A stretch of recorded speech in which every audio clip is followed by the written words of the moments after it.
Hi, this is Once Upon a Page with Miss JoJo. Come read with me.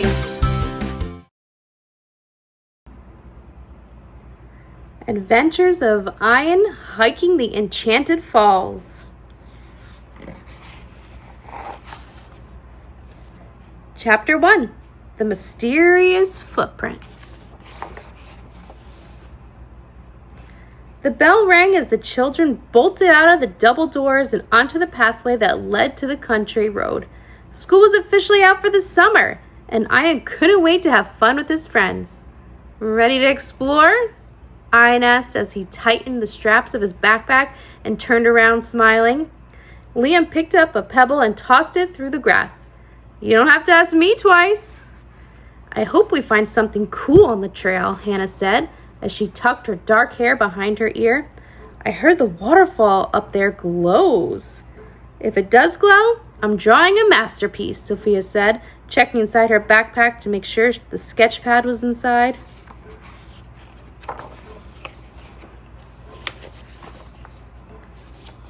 As Ayan and his friends gathered at the trailhead, he grasped the brass compass in his pocket. It was old and worn, a gift from his grandfather. He seldom left the house without it. Towering trees adorned the trail entrance. On this sunny day, the birds chirped almost in harmony. The light danced between the leaves, creating patches of gold along the rocky dirt path. The friends followed the trail, observing animals, flowers, and all of nature's wonders. Suddenly, Ayan froze. Wait, what's that? He said, squinting as he knelt. It was a strange footprint, not like anything he'd seen before. This footprint was larger than a bear's and as sharper than a wildcat's. Whoa, Liam exclaimed. That thing is huge. It could be a bear, Liam suggested, his eyes wide and eyebrows raised. Bears don't have claws like that, Hannah said, squinting. While the children examined the footprint, trying to decipher what it belongs to, Ayan's compass buzzed inside his pocket, growing louder by the second. Bzzz. He pulled it back from his pocket. The dial spun in wild circles. That's weird, he said, puzzled. A cool breeze swept through the trees, causing the leaves to rustle. Suddenly, the sky darkened as thunder rumbled in the distance. We should head back, Liam said, his voice uneasy as he took a few steps away from the group. But before anyone could go any further, the compass started to glow. In unison, the children stared at the compass in Ayan's hand, its glowing pulse matching the rhythm of their heartbeats. Suddenly, the rain poured down, hard and fast. This way, Ayan shouted, leading the group to a nearby cave. They scrambled inside, dripping wet. Whoa, Sophia whispered. Inside the cave, the walls shimmered with soft blue light that twinkled like stars. The damp moss glowed beneath their feet, creating a pale green hue over the rough stone. Ayan's compass spun faster, glowing brighter, almost luminescent. I don't think it's supposed to do that, Hannah said. Liam nodded as he looked around. Some glowing mushrooms on the wall caught his attention. He stretched his hand to touch one. It immediately dissolved beneath his fingers, becoming a sparkling dust floating in the air. Then, the ground trembled beneath their feet. Loose stones rattled as large rocks broke from the cave walls. The sparkling mushroom powder thickened, turning into a white light that engulfed the cave. When the light faded, the friends discovered they were no longer inside the cave. Chapter 2. A New World. The air felt thick and warm like a humid summer morning. Ayan squinted and raised a hand to his face to shield his eyes from the blistering sun above. There, they could see a vast jungle. Everything seemed larger and more vibrant than the trail they'd been on. Deep green ferns towered over their heads, and trees with red bark edged in golden streaks reached the skies. The flowers glowed, light pulsing in colors of blue and purple, the aroma offering a sweet and earthy fragrance. What is this place? Sophia whispered, brushing her fingers against a glowing petal. Crunch. A loud sound cut through the stillness. The kids froze and turned their heads in unison toward the sound of heavy footsteps and leaves being crumpled. Snap! A broken branch pierced the quiet forest as the undergrowth shuddered. Stay close, Ayan whispered sternly as he gripped the compass tightly. Did you hear that? Liam asked. From behind a patch of tall ferns, a pair of piercing blue eyes on a massive head emerged. The children looked up in awe to see a dinosaur, a triceratops, looming above them. Its horns were smooth and shimmering like crystal. Its scales were speckled with starlight.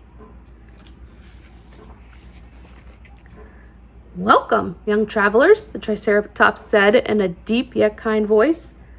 Wait, you can talk? Liam asked, wide-eyed and amazed. Yes, I'm Tippy, the triceratops replied, and you are in Velmorra, the land of ancient wonders.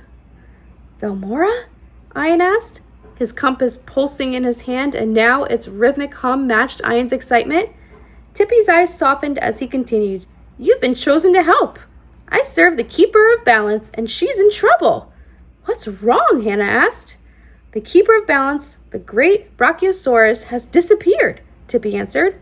Without the Keeper, the volcano will awaken, and Velmorra will fall into darkness. You see, the Keeper is not just any Brachiosaurus. She holds the power to keep Velmorra in harmony. Without it, the land will fall into turmoil. How can we possibly help? Ayan asked. That compass led you here, Tippy said. It belongs to the Keeper's line. We are all connected to Velmorra's magic. Ayan's heart raced. He tightened his grip on the compass. We have to help, Sophia said. Yeah, Liam said, pumping his fist. We've got this.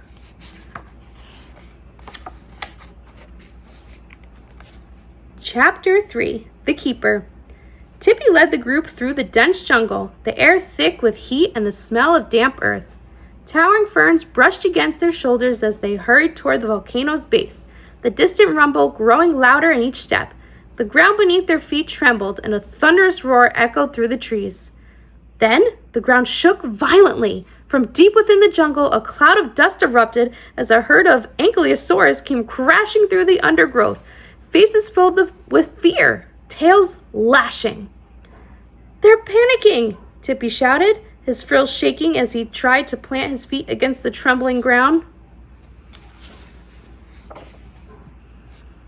Sophia's eyes narrowed with focus on a glowing stick she saw on the ground. She grabbed it and crouched low, carving swift patterns into the dirt as a spiral. Then lines began to radiate outward magically. As the dust rose, the path she had carved illuminated in neon colors. Follow the path, Liam shouted at the herd, his voice cutting through the chaos. One by one, the stampeding dinosaurs followed Liam's instruction and veered towards Sophia's twinkling path, their frantic movements slowing as they followed the spiraling design. Soon their breathing steadied as they calmed down. Whew, Ayan exhaled, relief spreading across his face. That was close. Nice work, Sophia. As they continued, the volcano's molten glow pulsed through the thinning canopy ahead. They emerged at the river's edge with glowing lava, molten orange and red, churning and crackling beneath a haze of blistering heat. We need to cross, Hannah said, eyeing the floating rocks scattering across the surface. As she concentrated on the stones, they magically cooled beneath her gaze and arranged themselves in a path across the smoldering lava. Hannah had always loved nature, but her connection to it was even stronger in Velmorra. We can make it across, she said confidently. Carefully, they stepped from rock to rock, Hannah leading the way. Liam couldn't resist joking as he jumped. At least if we fall, we'll glow. Finally, they reached a narrow canyon where a low rumble filled the air. Deep inside, pinned beneath a pile of fallen boulders, lay a massive Brachiosaurus with golden scales glinting under layers of dust. Her deep amber eyes flickered weakly. It's the Keeper, Liam said, breathless. We have to get her out, Ayan cried, stepping forward. Hannah knelt beside a grove of thick emerald green vines that sparkled to her touch. The moonroot vines were strong but flexible. I can use these vines to make a harness, Hannah said as she wrapped the vines around the boulder, pulling them in one direction. I'll climb up and get a better view, Liam said, eyes locked on a massive tree rooted near the cliffside. With a single leap that felt almost weightless, he scaled the boulder and grabbed the tree trunk. In Velmorra, Liam noticed his body moved with a new power, stronger and faster. Up high, he noticed a pattern in the lava flow. If we move the rocks this way, the lava will carve a path around the keeper. He called down to the others.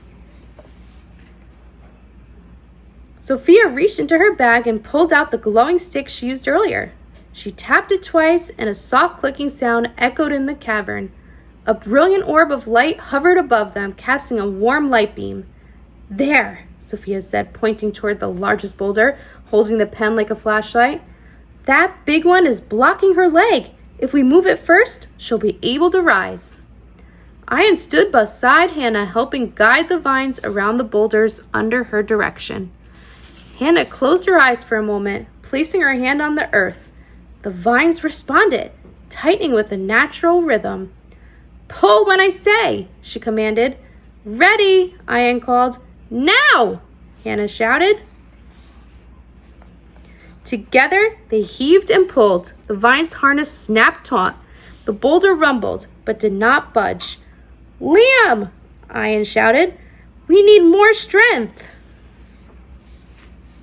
Liam wrapped his hands around a thick branch and ripped it from the tree. He leaped down the ridge, landing beside the group with a thud that shook the ground. He wedged the branch under the largest boulder like a lever and pressed down with all his might. Go, go, go, Sophia called as she guided the lava with the glowing pen. Then, with a final shove from Liam, the boulder rolled away and redirected the lava. The keeper stirred. She unfolded her limbs slowly, stretching her long neck toward the sky.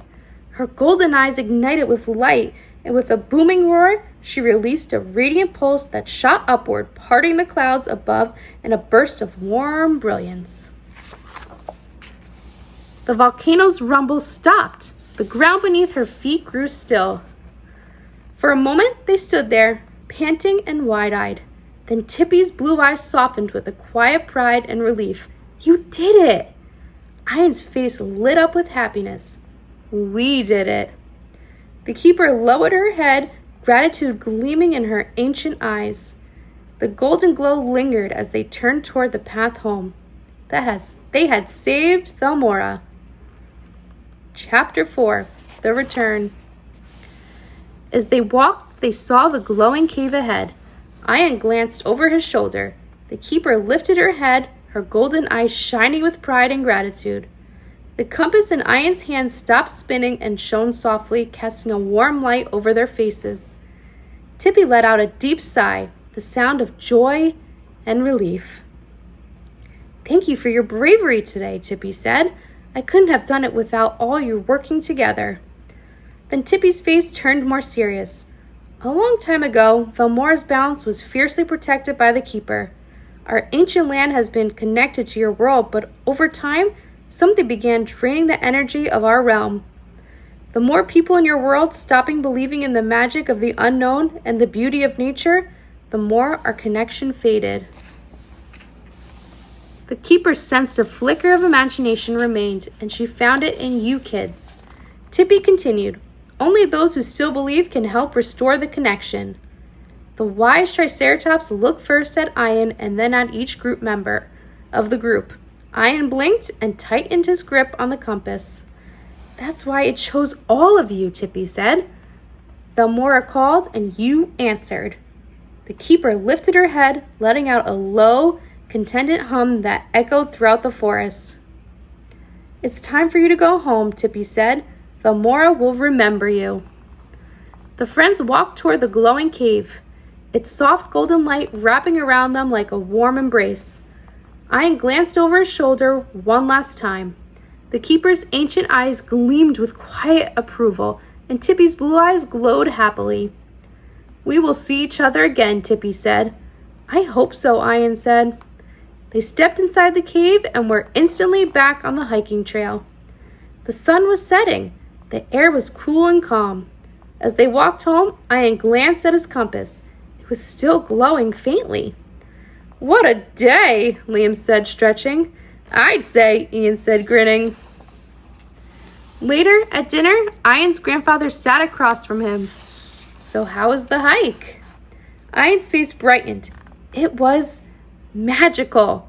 His grandfather's eyes twinkled. "You used the compass, didn't you?"